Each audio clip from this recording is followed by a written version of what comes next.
I am finally showing you my Spooky Town Village for 2024.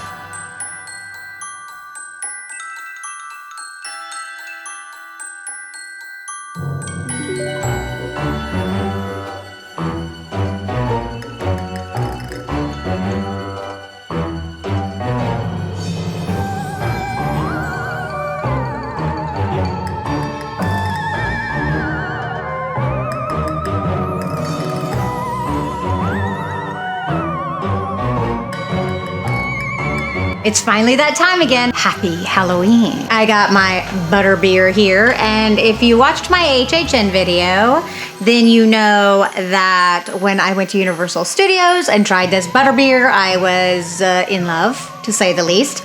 And so I looked up recipes on how to make it myself. And as it turns out, I do have a mug that has my name and some bats on it. It's a little batty bat.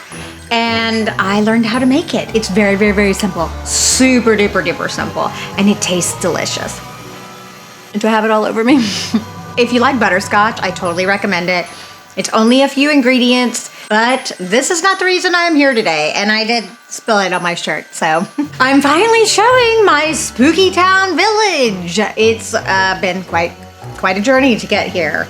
And I am so happy to be getting this video underneath my belt. I can't wait. I have been putting my Spooky Town together for what feels like forever. I've been continually adding little pieces this season and little bits here and there. And I've got to tell you that my collection is growing, and it's growing so large that I am not able to use all of my pieces in this particular space. So next year, I'm going to have to get an extra table or something and expand it so I can fit more of my pieces, because there's some really awesome, wonderful pieces that I love that I was unable to include in this. When I show you more, you'll see how kind of crowded it is. It's not bad. I like it. It makes it feel more lively and more like an actual village to me. I also have some Disney house pieces that I really, really love and have incorporated into this village like last year, but I was unable to do that because of how packed this is. If you're just starting out with your Spooky Town Village, please don't get discouraged by seeing mine. I have been collecting these for like 6 years or some, maybe even longer. Oh my gosh, is it like 8 years? Maybe like 8 years. So it's been a while. So it's not like this happens overnight. You know, you get a few pieces every year, and then if you hit those clearance deals, like you can get buildings for no joke, like $30, maybe even cheaper. If there's pieces that you really want, that you see that you know you're gonna want, then get those, like I did this year. I for sure got the roller coaster and the theater, because those were the two that I knew that I wanted, and I knew that they would probably be gone, and they were.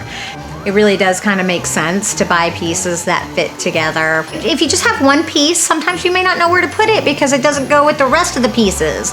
It may be something you love though, because I have pieces I love, but maybe they don't fit in this. And if you're looking for older pieces for Lemax, definitely try online. I would go to authorized retailers, but the deal I found on eHobby Tools was super great. I was so happy. I had not seen Web of Terror for under $120, so when I found it for $80, I immediately jumped on it, and I was like, I hope this is gonna come out okay, and it worked out perfectly. And I love this piece, and actually purchased more from eHobby Tools. They have very good prices. So here's what happens. When Michaels comes out with their pieces, Michaels will have exclusives. And those are the pieces that are only at Michaels. However, they're only exclusive to Michaels for that singular year. The next year, places like eHobby Tools will sell those pieces. And guess what? It's highly likely that you will get those pieces for cheaper, because they don't include the markup that Michaels does, knowing they're already gonna discount it. I mainly use Lemax pieces, generally because that's, you know, what's closest to me at Michaels, and finding them at a good deal, I get very excited. But this year I did add 2 buildings from another maker, and that's FD Square. I think the only place that they sell them is Menards, and I don't have one close. But I ordered it offline and they sent me one. I had a little snafu. I got a broken one, but they immediately replaced it with no problem, no worries, and it was super quick. And the second one I got was perfect. I got the Cyclops Manor, and then I got the circus tent, and I love that. Now I will tell you, there were several other pieces though that I really thought were cool. Like they have a crashed UFO building that is awesome. So I will definitely purchase more of the buildings from this company next year. I might even go as far as to take a trip to Tennessee, because I think that's the closest Menards I have, to actually go see it, because I would I'd actually like to see these in person. I'd like to purchase them in the store if I could. And I saw that house, I was like, I have to have it. Like, there's not even a question. I must have that house. And I'm so glad that I got it. It is awesome. So I will tell you that the scale of the FG Square seems to be a little bit larger maybe than the Lemax. Let me tell you, Lemax does not follow the same scale for everything. Some things are bigger, some things are larger. I'm okay with that. It's not all consistent though. There are definitely some pieces that are larger than others. The FG Square piece, totally fine, fits in. It's a little bit larger as far as a house goes, but I feel like the Carnival tent is just the right size. If you saw my video from last year, then you know that one of my holy grail pieces that I was looking for was the Web of Terror. I was looking for a really good deal though, and I found one. I got it for $80 from eHobby Tools, which is a fantastic site if you would like to purchase Lemax pieces. They're excellent, they're reputable, they shipped out quickly, and I love my Web of Terror. My amusement park or carnival side of my village is really starting to come together, because I also got the roller coaster for this year, which I'm very excited about.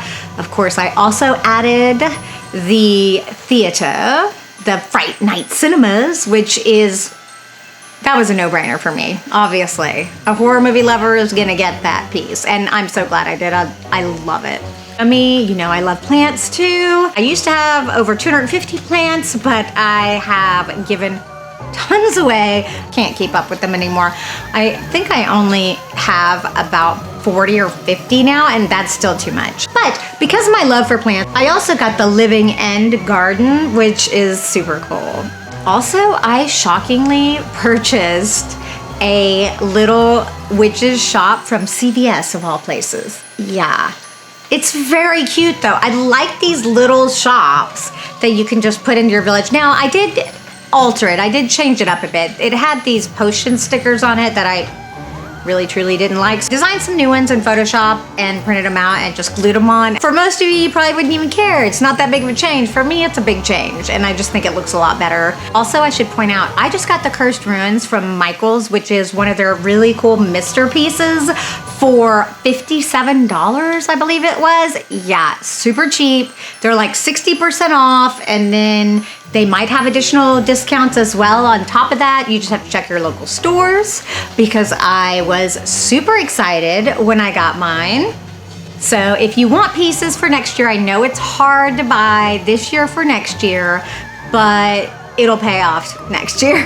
I also bought some extra platforms and some of the moss, you know, the bottom, the grassy moss. I don't love this newer version, but I do like having something down underneath my pieces other than just a standard platform. And I actually did purchase the new Mickey Mouse house from Costco for this year because it went on clearance for $39, and so I could not resist at that point. I did not get the ship, however, but the ship is super cute too. I know people mainly focus on the houses or the buildings in your village, and that's all well and good, and they are very important.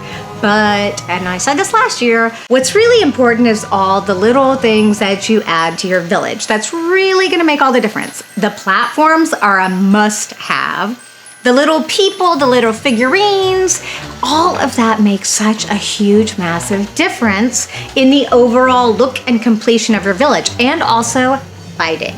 You don't have to use just the lights on your houses or your buildings. Like, adding lights is super important. I really wanted to add more people to my village, so it seemed, like it's lively. So I got the wedding, and I got these zombies off of Amazon, and they were from Safari Limited or something. I believe that's what it's called. But it's like a tub or a tube of zombies, and I love them. They're perfect to add to the wedding and partially to my wasteland pub. And I love this redneck couple where she's like pointing and laughing at him. I think it is super funny. I ordered some of these fences on Amazon, and these were super awesome and super helpful. They were white, and I spray painted these, and then I have some brown ones that I used throughout here too that were fabulous and wonderful. And I will probably get more because I think the fences and stuff make such a huge difference. Also, look into other things and other ways where you can add cool things to your village, like styrofoam for your platforms, and paint them and just cover them. What I did for some of this lighting is I just took those battery operated string lights and sometimes just draped it from one house to the other. I created some poles from old floral and just strung lights together. Those lights that drape over the top of your villages actually really create some really pretty lighting. With polymer clay, you could pretty much create whatever you wanted. It just depends on if you have the time to actually sculpt everything and bake it and paint it if you need to. It just depends what kind you're using. There are some things that I still want to do. I want to build more platforms. My space before was way more flat though. I did get some of the insulation foam stuff and carve some of that and build it up. Not to my satisfaction, but it's a start. And now I know what I'm doing with it, and I can go further with that. I used epoxy this time in my Spooky Town village, which I've never done. I wanted to create a water effect, and I did that. But I would probably go further and do more if I was redoing it. I start my village so early because I don't have a ton of time. I don't have a ton of big blocks of time. So I'm able to do just little bits and pieces along the way. And so there was, I believe, the epoxy water that I made. I'm not kidding. I think I did that 2.5 months ago or something. So I would probably do it differently now. I do a few things differently actually, but I am still satisfied with it. This year I also built a pumpkin patch. I used polymer clay and made a lot of pumpkins, and just used some fencing and a couple little Lemax kids pieces and just created my own pumpkin patch. I kind of always wanted one of those, so I'm glad that I have it. I also used polymer clay to sculpt some of the plants for my plant section, and I used it to sculpt the Kraken's tentacles or the Cthulhu tentacles, whatever you would like to call them. I also used the polymer clay to sculpt some stuff in my zombie wedding that I added, which I really love. I did the cake, did some brains as well for the zombies. I probably should have made more of those, but I didn't have all that much time. I also used it to sculpt my skin for my butcher shop area and all of the organs and the stool too, and the weapons. I actually pretty much sculpted that whole piece, that whole thing. I also sculpted some eyeballs. I wanted some more horror elements to my village. I love actually the cuteness of the pumpkin patch and that sort of stuff, but I also really like the horror element of some of these pieces. And Lemax used to do things that were a little bit scarier, and they've gotten away from that because the butcher shop is very cool and it's an older piece. They also have like two killers like chasing each other in a circle, which is actually really funny.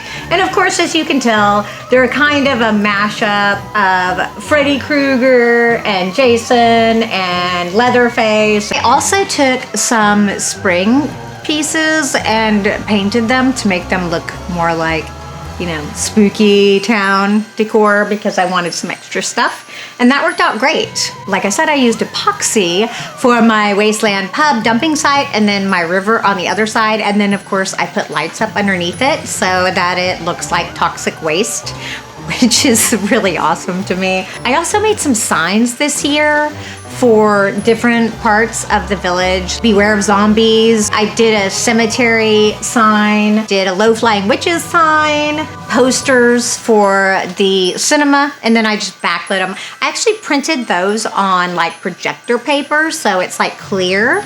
The sinister stems I changed completely because it was called something else and it was from spring.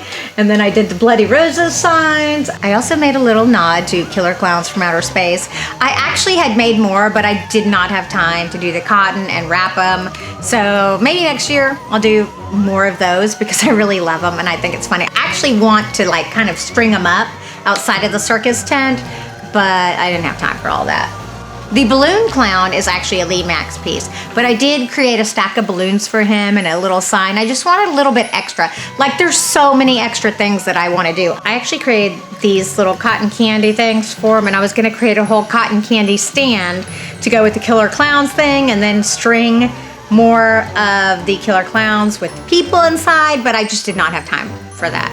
I really did do a lot this year. If you have little pieces in your village, let me tell you, please buy this Lemax Sticky Max stuff. This stuff is awesome. I just like dip my piece in there and then set it down, but it keeps your little people and your little items from falling and from moving around, but you can still pick it up and move it. So it's not like glue, but it definitely keeps it upright because nothing is more frustrating than when you're working on something and then maybe you reach over and something falls. Oh, it gets super frustrating.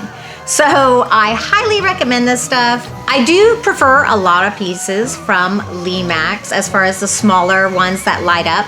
They do have a battery pack, but if you have the adapters, you can also plug them in because I can't stand using tons of batteries throughout my village because, well, one, I feel like it's super wasteful. Two, I forget to turn them off. And three, it's just annoying. I put all of my electrical on 3 power strips and I can just go pink, pink, pink and turn them on. I do have some battery operated things now because of the string lights, but I try to avoid that as much as possible because I just get super frustrated with having to go and hide the battery packs and then turn them on and turn them off. It's very frustrating. I get a ton of questions about where I store my pieces or all my holiday decor. Well, the truth is I have a basement and the basement is super awesome and super wonderful, and that's where I can store most of my stuff. The garage is absolutely full as well. I recently bought some shelves for my basement, and so I put most of these pieces back in their boxes, not the people and stuff like that. One of the tops of my house broke. It's the witch's tower, and not much of a shock to me. The ones that have the spinning pieces super duper annoy me because I just can't stand the spinning things because they get caught in everything, and I happen to just get them caught on everything, and then they get stopped and then they break. It no longer spins. It's fine. I love the piece still. I think it's beautiful. How do I hide my cables? Well, it's obvious to me. I mean, it just goes down the back. Some of it goes down, but some of it is hidden against the walls. I use a lot of moss to just like lay on top and cover them because obviously I don't like to see the cables. It doesn't look very good like that. If you put enough junk up here, it's gonna be hard to see things. I had much bigger plans than this, honestly, when I started this village. I have so many rocks and things that I planned on doing things with, but alas, I didn't do everything that I wanted, but I did quite a bit of what I wanted, so I'm pretty happy about that.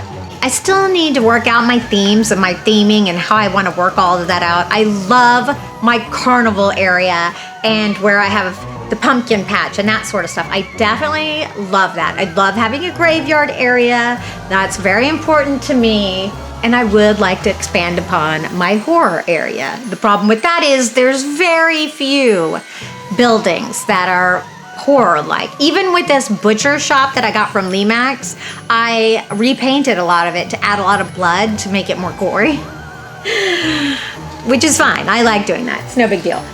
The blade sharpening little store is actually from Menards. So Menards has some stuff that's kind of wild, y'all. So what do you think about my spooky town village? Do you have a village of your own? And what are you doing for the trick-or-treaters? Let me know in the comments below. And as always, I really do hope that you have the most amazing day, my spooky darlings. I would like to say a big, wonderful thank you to my Patreon members. You are wonderful. You are awesome. I value you deeply. Chris Mizictino, Jimmy Hoare, Eddie, Janie McLaren, Jose Reyes, Phil Smith, Jim Kemmerling, Mickey B, Robert, and Deal Demon. This is a really big beer mug.